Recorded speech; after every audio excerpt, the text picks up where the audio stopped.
Nagsimula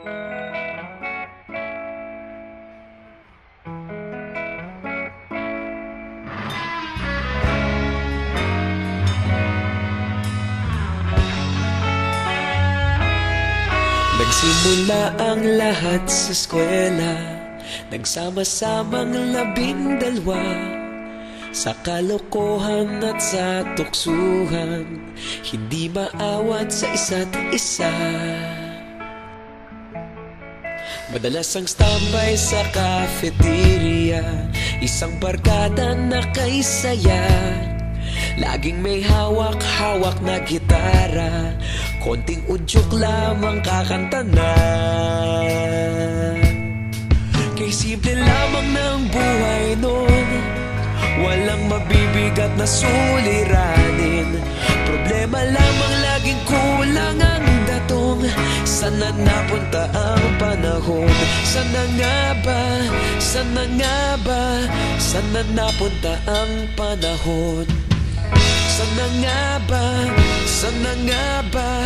Sana napunta ang panahon? Sa unang ligaw kayo'y magkasama, magkasabwat sa pambobola. Walang sikreto kayong tinatago, okay sarap ng samahang barkada. Nagkawatakan na sa kolehiyo, kanya-kanya na ang nilakaran. Kahit minsanan na lang kung magkita, pagkakaibigay hindi nawala. At kung saan na napadpad ang ilan, sa dating eskwela meron din naiwan.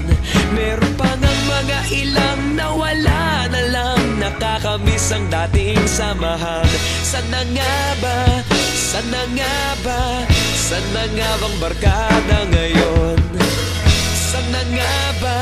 Sana nga ba? Sana nga bang barkada ngayon?